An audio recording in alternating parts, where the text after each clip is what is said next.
घने और हरे भरे जंगल में एक बड़ा ऐलान। एक दिन जंगल के राजा शेर ने एक बहुत ही खास घोषणा की।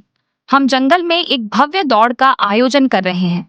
जैसे ही यह खबर फैली, पूरा जंगल जोश से भर उठा। हर जानवर इस दौड़ में हिस्सा लेना चाहता था। शेर की गूंजती हुई आवाज जंगल में फैल गई। यह दौड़ केवल तेज गति की परीक्षा नहीं होगी, बल्कि इसमें बुद्धि, धैर्य और साहस की भी परीक्षा होगी। यह सुनकर सभी जानवर हैरान रह गए। क्या सच में? क्या सिर्फ तेज दौड़ना ही काफी नहीं होगा? खरगोश ने खुद से कहा, जो अपनी गति पर बहुत गर्व करता था। हरिण, बंदर, लोमड़ी, हाथी और कछुआ भी दौड़ में भाग लेने के लिए तैयार हो गए। दौड़ से पहले सभी जानवरों ने जमकर अभ्यास किया। खरगोश ने दिन रात दौड़ने का अभ्यास किया ताकि वह और तेज दौड़ सके। हरिण अपने लंबे पैरों की ताकत पर भरोसा कर रहा था और लगातार ऊंची छलांग लगाने की प्रैक्टिस कर रहा था। बंदर पेड़ों पर झूलने की प्रैक्टिस कर रहा था ताकि वह सबसे तेज आगे बढ़ सके। हाथी को अपने बल का घमंड था। मैं सबसे ताकतवर हूँ, मुझे कोई हरा नहीं सकता। लोमड़ी ने मन ही मन सोचा, मैं अपनी चतुराई से सभी को मात दूंगी। दूसरी ओर कछुआ धीरे धीरे मगर पूरे आत्मविश्वास के साथ तैयार था। उसे पता था कि वह तेज नहीं है, लेकिन वह कभी हार नहीं मानेगा। दौड़ की शुरुआत कौन मारेगा बाजी? आखिरकार वह दिन आ गया। जंगल के बीचों बीच सभी जानवर दौड़ के लिए तैयार थे। शेर राजा एक ऊंची चट्टान पर खड़े हुए और दहाड़कर बोले, सभी तैयार हो जाओ। 1, 2, 3, दौड़ शुरू। और बिजली की तेजी से सभी जानवर दौड़ पड़े।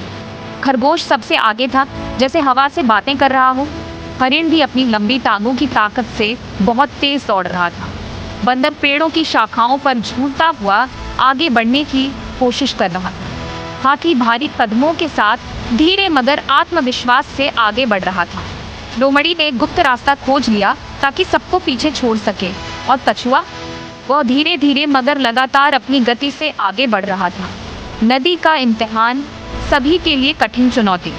कुछ ही देर में सभी जानवरों के सामने एक चौड़ी और गहरी नदी आ गई। खरगोश ठहर गया। अब क्या करूं? मैं तैर नहीं सकता। हरिण ने लंबी छलांग लगाई, लेकिन नदी के बीच में जाकर अटक गया। बंदर ने पेड़ों की डालियों पर झूलकर पार करने की कोशिश की, मगर अचानक एक डाली टूट गई और वह धड़ाम से पानी में गिर पड़ा। हाथी ने अपनी ताकत से नदी में कदम रखा और आसानी से नदी पार कर ली। और कछुआ, वह बिना किसी परेशानी के शांति से पानी में उतरा और तैरता हुआ आराम से नदी पार कर गया। यह देखकर सब चौंक गए। कछुआ अब कई जानवरों से आगे निकल चुका था। खतरनाक जंगल का रास्ता, कठिनाइयों से भरा मार्ग।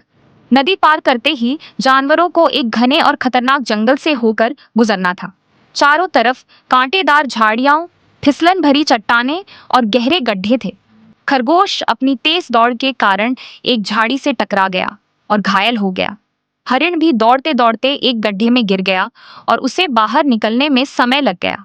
बंदर ने अपनी चतुराई से एक आसान रास्ता बनाया, लेकिन अचानक वह एक कमजोर डाली से फिसलकर गिर पड़ा। हाथी बेधड़क चलता रहा, लेकिन उसकी गति कम हो गई थी। लोमड़ी ने एक और चालाक रास्ता खोजने की कोशिश की, लेकिन वह इतना जटिल था कि उसे अधिक समय लगने लगा। और कछुआ, वह अपनी धीमी गति में मगर बिना रुके आगे बढ़ता रहा। आखिरी चुनौती, पहाड़ की कठिन चढ़ाई। अब दौड़ का सबसे कठिन और अंतिम पड़ाव आ चुका था, एक ऊंचा और खड़ा पहाड़। खरगोश और हरिण ने अपनी बची खुची ताकत से पहाड़ की ओर दौड़ लगाई, मगर वे दोनों थक चुके थे। बंदर ने पेड़ों की शाखाओं का सहारा लेकर ऊपर चढ़ने की कोशिश की, लेकिन अचानक फिसल गया। हाथी की ताकत भी अब कमजोर पड़ने लगी थी और उसकी चाल धीमी हो गई। लोमड़ी ने एक गुप्त रास्ते से जाने की कोशिश की, लेकिन वह बहुत फिसलन भरा था और वह नीचे लुढ़क गई। और कछुआ, वह धीरे धीरे मगर पूरी दृढ़ता से चढ़ता रहा, ना रुका ना हारा। फिर हुआ कुछ ऐसा जिसे देखकर सभी की आंखें फटी रह गईं। कछुए की जीत, सबके लिए बड़ा सबक। कछुआ दौड़ की अंतिम रेखा पार कर चुका था। वह पहाड़ की चोटी पर सबसे पहले पहुंच गया था। पूरे जंगल में सन्नाटा छा गया। फिर जोरदार तालियों की गूंज उठी। शेर राजा ने गर्जना करते हुए कहा, आज इस दौड़ से हमें एक बड़ा सबक मिलता है। केवल तेज गति से जीत हासिल नहीं होती, बल्कि सच्ची जीत उनके हिस्से में आती है जो धैर्य, मेहनत और लगातार कोशिश करते रहते हैं।